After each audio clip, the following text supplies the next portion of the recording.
the world of the arts, the remarkable fact has very often been noted that what we still think of as modern painting and modern music and modern poetry and the modern novel all developed, roughly speaking, simultaneously. They all got going in the early years of this century and first became fashionable in about the 1920s. And in all the arts, modernism has had some strikingly similar consequences. For instance, in each of the arts there was a turning away from the unself-conscious depiction of the world or of experience and a turning in on itself. Art actually became its own subject matter.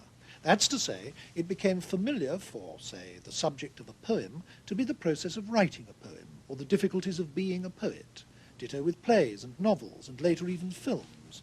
Music and painting, too, in their different ways, exhibited the same concern with their own innards and very often turned them into their own subject matter and put them on display.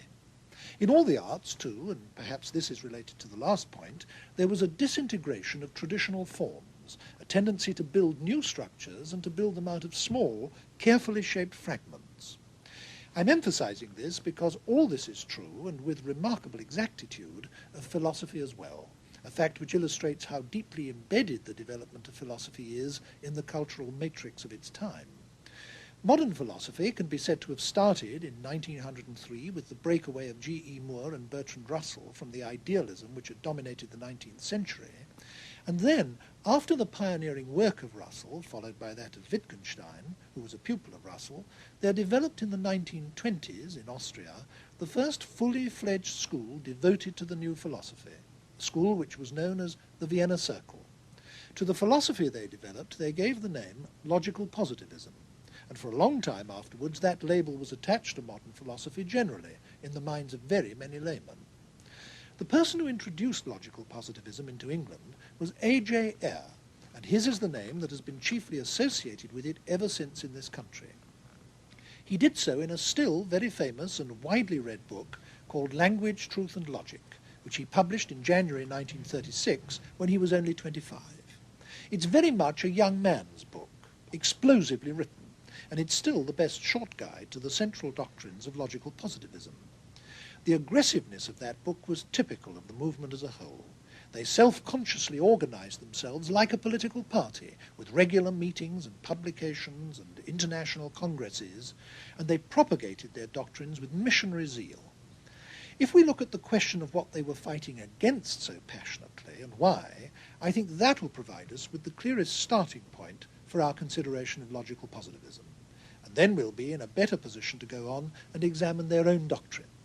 Professor Ayer, what was it that the logical positivists were campaigning so passionately against? Well, primarily they were against metaphysics, what they call metaphysics, and that was any suggestion that there might be a world going beyond the ordinary world of science and common sense, the world revealed to us by our senses.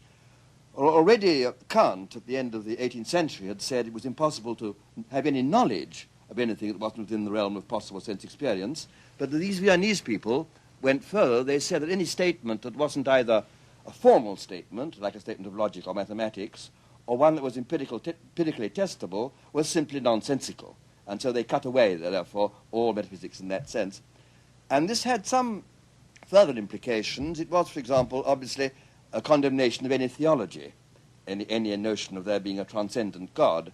And this, although they were themselves not politically conscious, with one exception, there was one of them who was, but only one, a man called Otto Neurath, had political implications because there was in Vienna at that time a rather bitter struggle between the socialists and a right-wing clerical party headed by Dollfuss, and the opposition of the Vienna Circle to metaphysics was in part a political act, even though they weren't themselves primarily concerned with politics. Now, you mentioned one of them by name, Otto Neurath. Yes. Since we're going to be talking about this circle of people, I think it'll be helpful if we get clear who the main individuals were. Who were they? Well, the chief person, the leader of the circle, the official leader of the circle, was a man called Moritz Schlick, who was originally a German, and he came to Vienna at the age of about 40, in the early 1920s, in his early 40s.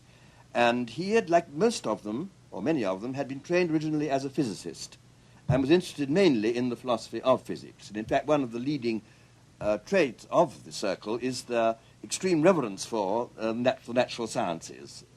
And Schlick was their chairman, and he took up his chair in the middle 20s and started organizing the circle, I think, almost the moment he arrived there. Then the next most important person was another German called Rudolf Carnap, and he had been a pupil of the great German logician Frege. He'd been a pupil of Frege in Jena, and he came to Vienna a few years after Schlick in the late 1920s, and in fact left Vienna in the early 30s for Prague, but was still a very powerful influence in the movement. He was the chief contributor to their journal, which was a journal called Erkenntnis. The third person was a man I've already mentioned called Neurath. I think he was an Austrian, but he was the most active of them politically, and in fact did have some post in the revolutionary Spartacist government in Munich after the First World War.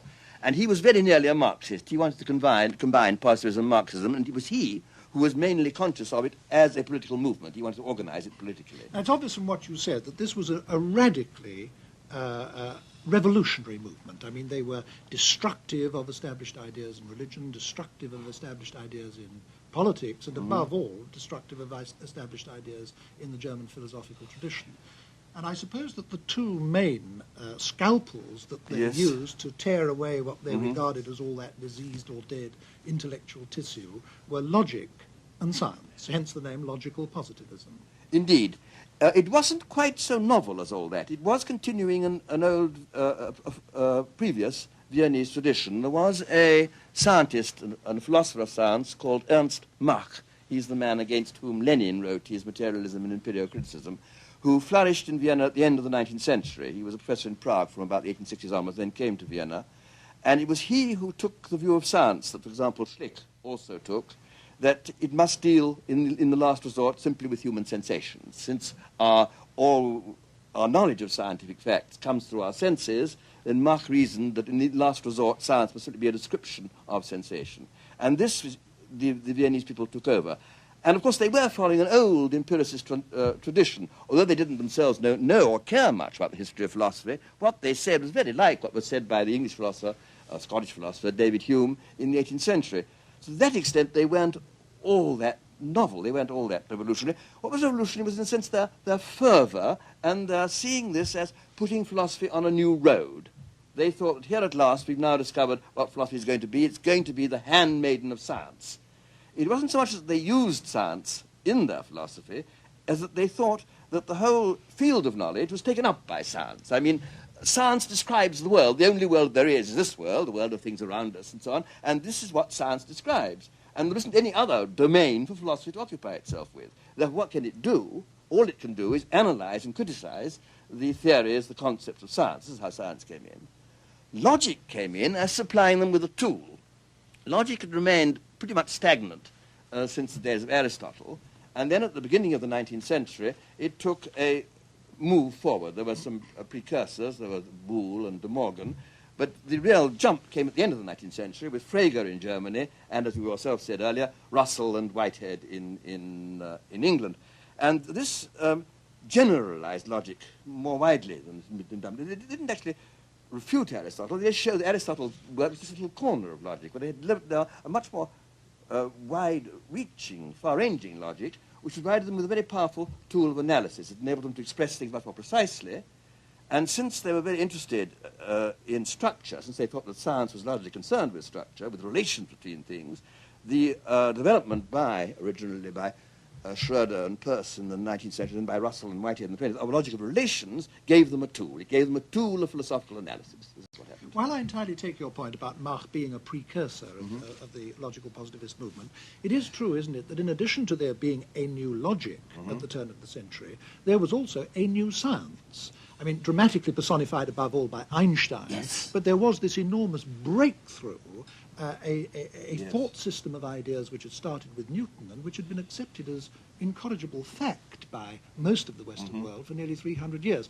This was beginning to break down under the influence of Einstein and the new physics, and surely that must have had an enormous impact on what they were doing. This had a very important stimulus to them, because, in fact, Einstein had been affected by Mach. In fact, I heard it from his own mouth that he owed a great deal to Mach. And they saw Einstein's work in theory of relativity, and also they saw the new quantum theory as a vindication of their approach. because what Einstein had done, anyhow, as they interpreted him, was to say you can't attach any sense to something like simultaneity unless you consider how statements about simultaneity are verified. That is to say that what is meant by talking of things being simultaneous depends upon how simultaneity is actually determined in observation. And they saw this as a great vindication within science of their philosophical approach. Similarly with quantum theory, the fact that in quantum theory no meaning is attached to a particle simultaneously having a precise velocity and a precise position, because this can't be tested, because if you measure the velocity, it distorts the position. If you measure the position, it distorts the velocity. Therefore, the scientists attached no meaning. They said this is a proof that what scientific concepts mean is determined by how they're verified, and this is what we're saying. And so this gave them an enormous stimulus. They said, well, science is on our side, we're interpreting science properly. And they were, as I said, Carnap and Schlick were originally physicists. Neurath was a sociologist. So in other words, now we're getting at what the revolutionary nature of their work consisted in, that they were applying the new logic and the new science to traditional methods of thought and breaking these methods down, as it were, under the impact of the new methods. Is that so? Well, yes, what they wanted to say was that the old philosophical problems were either senseless or else capable of being solved by purely logical techniques. Now, what were the main doctrines that they developed in the course of doing this? Well, there were three, really.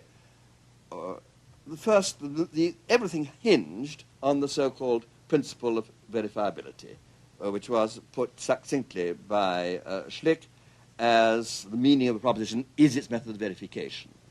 And this is slightly vague as it's there expressed, and we've laboured ever since somehow to make it precise, and never wholly successfully.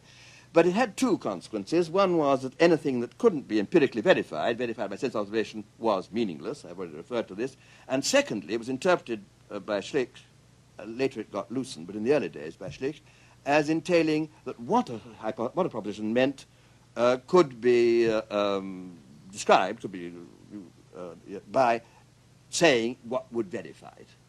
And so you get a reduction of all statements to statements about statements of immediate observation. This was the first point, which had both negative and a positive side. Negative as excluding metaphysics, positive as showing a way of analyzing what the statements that were significant. Then they held, this they got partly from Wittgenstein, but there is evidence that Schlick discovered this on his own, that the propositions of logic and mathematics, necessarily true statements, were what Wittgenstein called tautologies. They said the same thing over again, as it were. I mean, they merely unpacked the content of what was already. Yes, like saying all bachelors are unmarried men, or all brothers are male. But all logic and mathematics simply was what Kant had called analytic. That's to say, as you put it, unpacking the content of what you've already said. And then the third main thing was about philosophy itself. They thought that philosophy must consist in what Wittgenstein and Schlick called an activity of elucidation. I mean, I think there was a saying of Wittgenstein, which was quoted again by Schlick, that philosophy is not a doctrine but an activity. It doesn't issue in a body of true or false propositions, because this is covered by the sciences, but simply is the activity of clarifying, analysing, and in certain cases exposing nonsense. I mean, Wittgenstein, at the end of his famous book, The Tractatus, had said, the right method of philosophy is simply to wait till somebody says something metaphysical, then show him it is nonsense, which is a bit, of course, negative and discouraging for a philosopher. Well, now, taking off the first of those 3 points first, I think it'll be fairly clear to most people what's meant by the view that any statement about the world must make some observable difference to something if it's true. Otherwise, it's difficult to see how it can have any application. When you say that the meaning of a statement consists in the method by which you verify it, I think that's probably not clear to some of the people who are listening to this discussion. Can you explain that a bit? Yes, I can.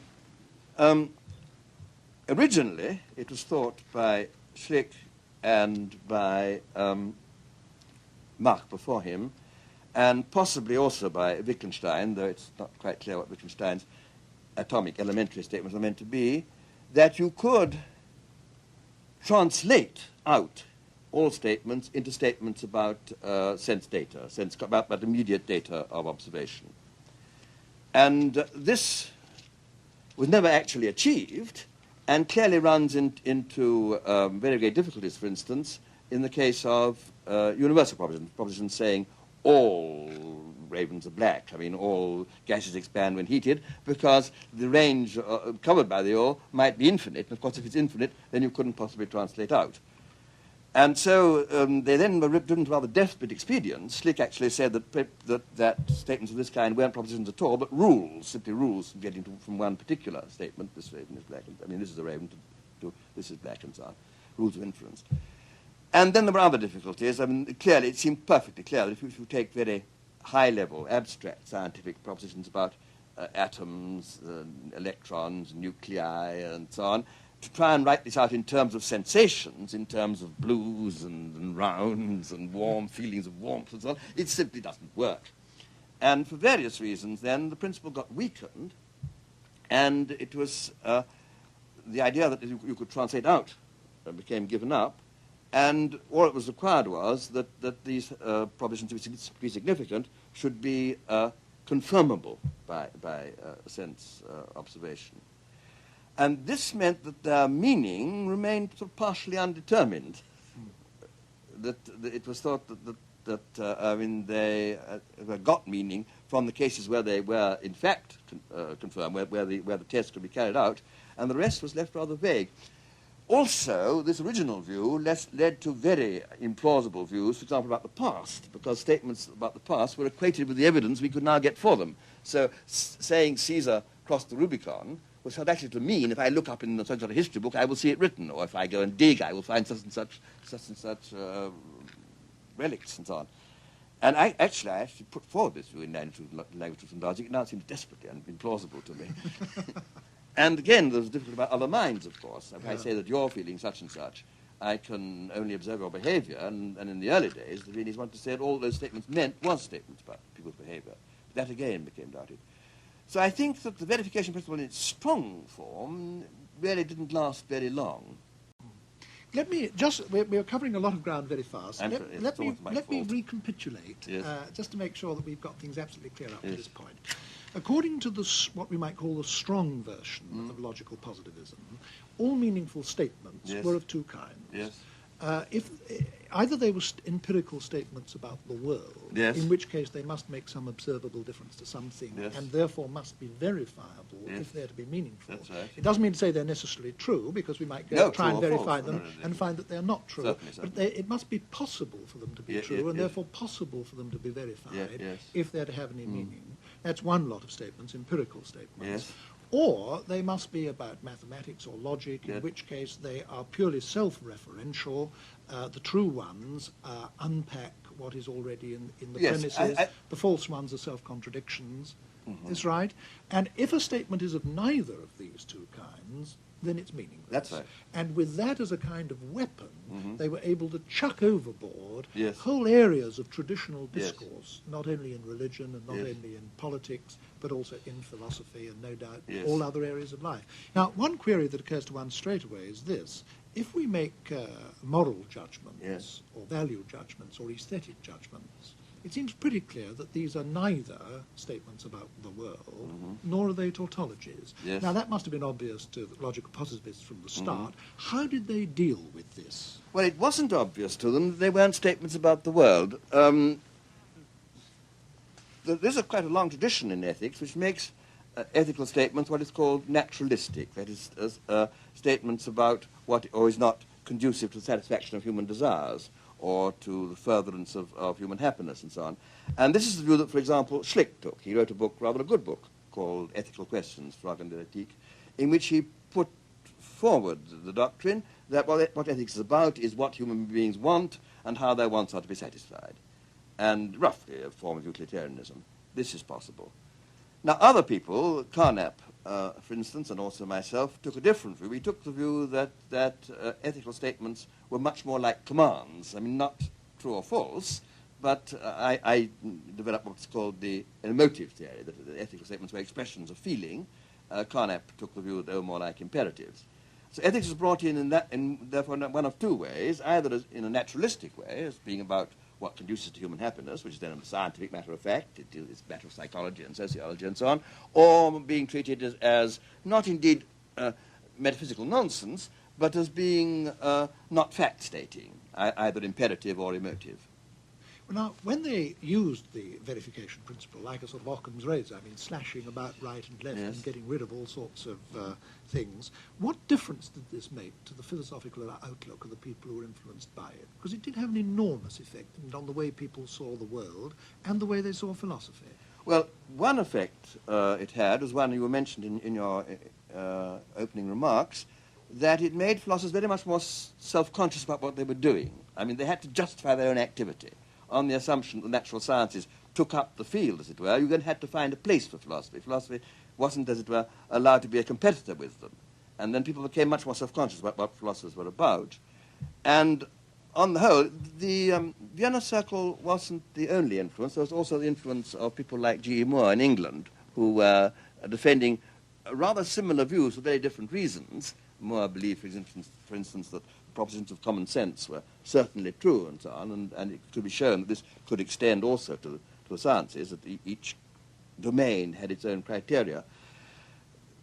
Through the influence of the Circle and through the influence of people like Moore, philosophers came to think that their function could be only that of analysis. And then the question arose what analysis was, how it was practiced, what were its methods, what were the criteria, etc., etc. So that, in fact, under this stimulus, Yes. the techniques of analysis reached a degree of sophistication That's right, yes. far greater than they'd ever reached before. That I think is so. Would it be a not unreasonable simplification to say this, that they thought that the job of finding out about the world and describing the world yes. was the task of science? That's So right. all the various sciences were doing that. Yes. And therefore, it wasn't the task of philosophy to find out about the world or explain our Yes, well, experience. yes, I mean, it couldn't, as well. No, there wasn't any space There for wasn't it any to space for occupy. it, yes, yes. So the task of philosophy, in fact, was to refine the methods of science, to clarify the concepts Yes. being used, to clarify the methods of argument being used, and perhaps most importantly of all, to separate out the legitimate methods of argument That's right. available to science from the illegitimate That's right. methods of argument. You could put it in a technical way by saying that philosophy then came to be seen as a second-order subject. The first order being talking about the world, the second order being talking about the world. And I think about talk. I think that was Gilbert Ryle's expression, that philosophy Yes. came to be seen as talk about talk. Yes, yes. And now we're talking about talk. Yes. This brings us on to the whole area of language. Yes. One striking feature of logical positivism was that it brought a wholly new emphasis to bear on the importance of language in philosophy. I have a quotation here from Bertrand Russell from his book My Philosophical Development, and it's very striking in this context because he tells about how, until he was in his mid-40s, Yes. and it's important to remember that by that time he'd done nearly all the work Pretty for well which all- he's pretty- now pretty- most pretty well famous. all the important work he'd All done, the yes. important work. He said this, that until that time he, and now I'm quoting, had thought of language as transparent. That is to say, as a medium which could be employed without paying attention to it. Now, I should think it's almost certainly true that virtually all philosophers until this century took a similar view. They didn't actually turn in upon themselves and examine the medium of thought and expression, language. They used it unselfconsciously, as if you didn't have to pay attention to it, you could simply use it about the world. Now, the logical positivists took an entirely different approach to language from that, didn't they? Yes, I think this is right. You could say that the interest in language starts very early, even with Socrates, who went around asking his fellow citizens what is justice, what is knowledge, what is perception, and so on, what is courage. But he didn't see these, I think, as verbal questions. I think Plato saw them as questions about the nature of abstract entities, which he thought of as being real. They weren't seen as verbal questions, although in retrospect one can see them as having been questions about meanings, at least.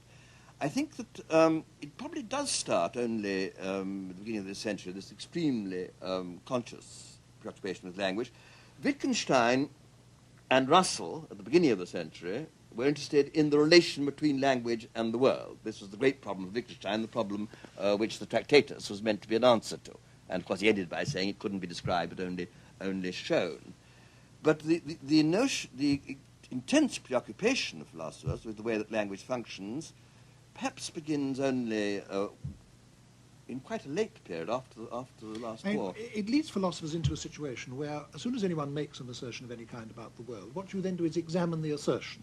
and you get straight away into the examination of statements, the analysis of propositions, an analysis of the relation of the terms of the proposition to each other, its logical form, and so on and so forth. And philosophy can soon seem to become, on that basis, about language. And indeed, it would be true to say, wouldn't it, that a lot of non-philosophers have acquired the view that philosophers are only concerned with language, and sometimes this is put disparagingly, that they're only playing with words.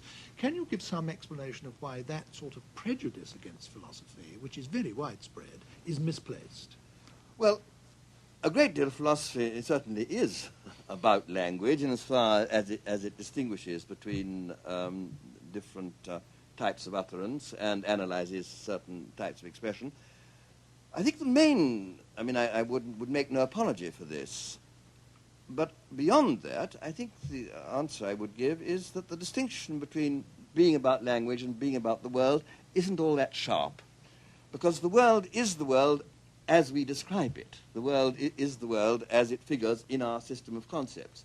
And in exploring our system of concepts, you are at the same time exploring the world. Let's take an example. Suppose now one is interested in the question of causality.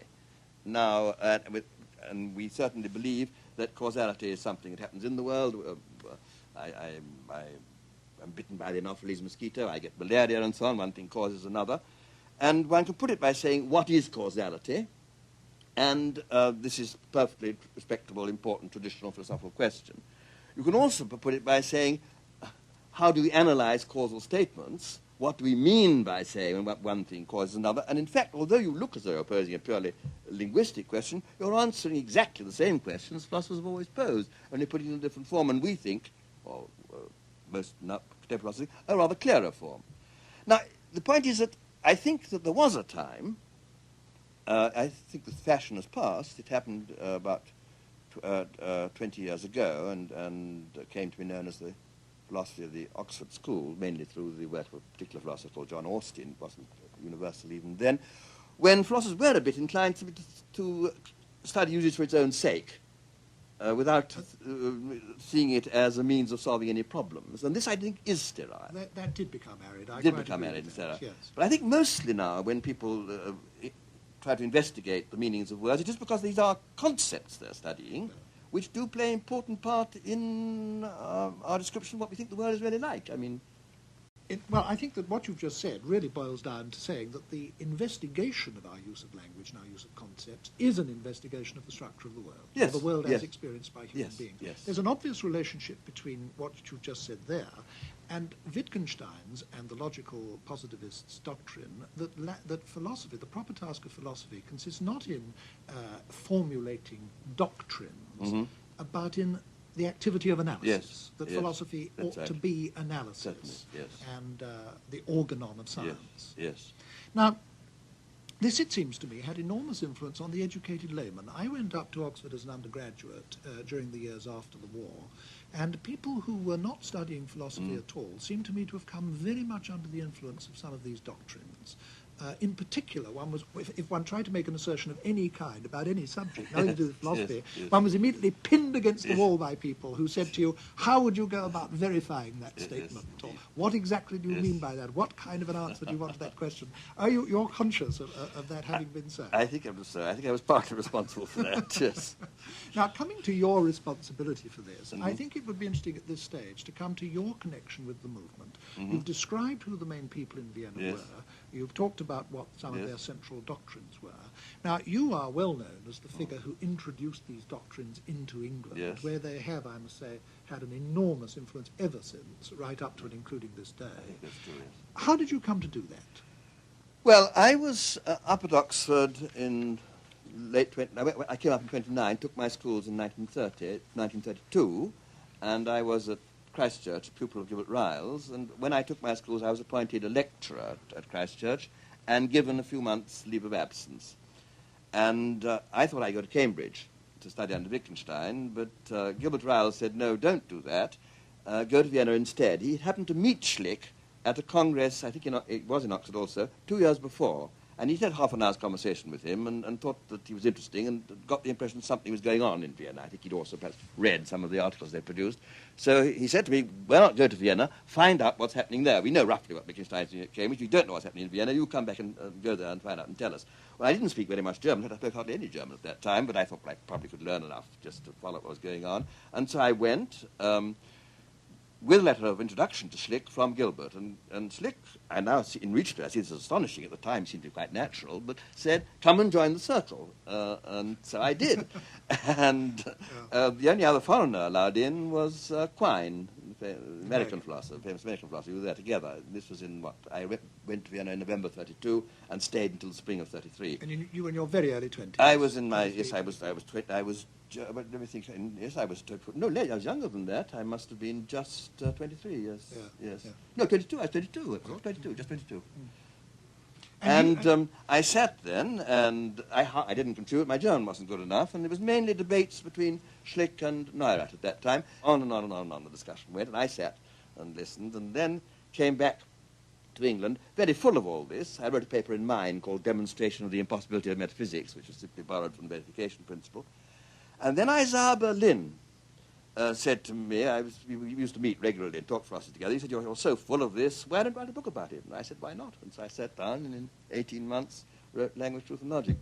And I wrote it when I was 24, and it was published when I was just 25. Were you astounded by the explosive consequences? Well, it didn't have all that great success at the beginning. It had a success at Scandard. The older philosophers at Oxford were absolutely outraged by it, and in fact, it was very hard for me to get a teaching job at Oxford. I didn't get one before the war. I was a research fellow. It was only after the war, when it got reprinted, that it had this enormous success. And I suppose already before the war, when it first came out, it did impress the younger people. They were very excited by it, because they did see this as a liberation. You see, Oxford philosophy before the war was terribly sterile. There were some old men who were only interested in the history of philosophy, only interested in repeating what Plato had said, and trying to put down anyone say anything new. And Language, Truth and Logic, with this huge mind put onto these people, did seem to the younger people as a liberation. They did feel they could breathe.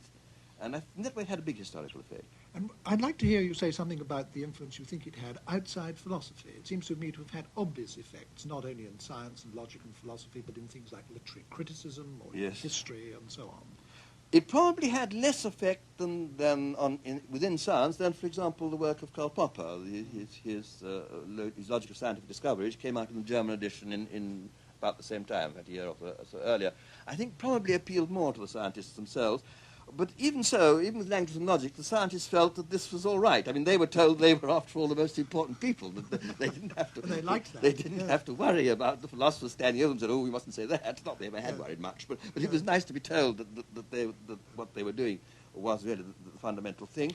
But if one takes not only your book, but the whole movement, of which your book is about logical positivism, what do you think the influence of that was? Well, I think there was a great emphasis on clarity and a great opposition to what might be called woolliness. There was a kind of injunction to look at the facts, to see things as they are, a bit of humbug. All this is very attractive to young people in any field, and it felt and it went with, I think, a general reaction against Victorian hypocrisy, really.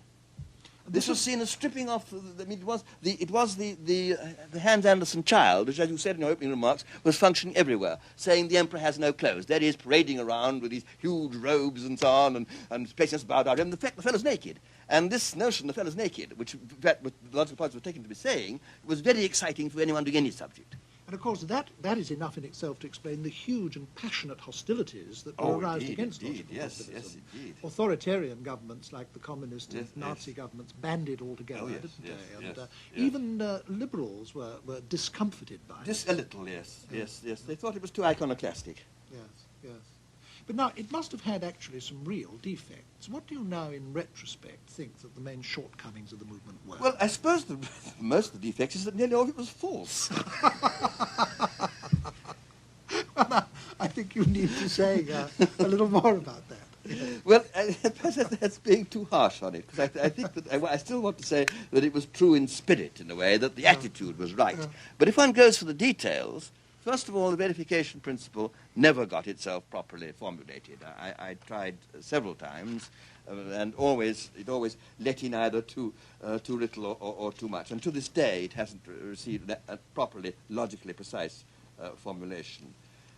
Then the reductionism just doesn't work. I mean, you can't reduce statements. You can't reduce even ordinary, simple statements about cigarette cases and glasses and ashtrays to statements about sense data, let alone the more abstract statements of science. So the really exciting, strict reductionism of Schlick and the early Russell and so on doesn't work. And the only one is something rather wishy-washy, which almost nobody would dissent from, that a scientific hypothesis must have some relation to observation. I mean, this is all that remains there. It seems to me at least very doubtful whether statements of logic and mathematics are analytic in any interesting sense. The whole analytic synthetic distinction has been put in question by the work of recent philosophers like Quine. It's no longer, I think so, I still want to maintain it in some form. It's no longer so clear-cut as I once thought it was. And I'm not sure. In some sense, obviously, statements of mathematics are different from statements about the empirical world. But saying, as I said, they're true by convention, I'm not at all sure this is right. Anyhow, it needs a lot of defending. Again, the whole, I mean, certainly in language and logic, the reduction of statements about the past to statements about their future evidence for them is wrong. My treatment of other minds was wrong. My treatment of ethics, I think, was still on the right lines, though much too summary. So if you go in detail, very, very little survives. What survives is the sort of general rightness of the approach, I think. Would you agree with me if I try to put it this way, that looking back on it, what seems to have been enormously good about the achievement of logical positivism is almost entirely negative. That is to say, it did clear away whole areas of hitherto plausible philosophizing, which were now seen under through the lenses of the new logic and the new science, not to be acceptable. So that whole traditional areas got, so to speak, cleared of lumber. But it now looks as if all they actually succeeded in doing was clear the ground, because what they tried to build on that ground that they cleared isn't standing up. Well, it's a little more than this. It was very liberating. I think perhaps we can go back to something said not by a logical positivist, but by a pragmatist, William James. And, of course, pragmatism, which came earlier, is in many ways very akin to logical positivism. William James had a phrase in which he asked for the cash value of statements. Now, I think this is very important on the positive side. The early positives went wrong in thinking that we still maintained a gold standard, that if you presented your notes, you could get gold for them, which, of course, you can't. There isn't enough gold, and too many notes. But nevertheless, there must be some backing to the currency. And this is, I think, what comes out. But if someone makes an assertion, all right, perhaps you can't translate it into observational terms, but still, it's important to ask, for clarifying it, how you would set about testing it, what observations were. But this, I think, still holds good and is positive. Former logical positivists like yourself, although you now say that most of the detailed doctrines are false, are still immensely influenced by that whole approach, and are addressing yourself to much the same questions, but in a more liberal, open sort of way. I would say this is so, yes. Now, I'm a much older man. I do it much more slowly, possibly, most certainly with less brilliance. There wasn't any brilliance before. Perhaps more soundly. I hope perhaps I've learned something with the years. Thank you very much, Professor Ayer.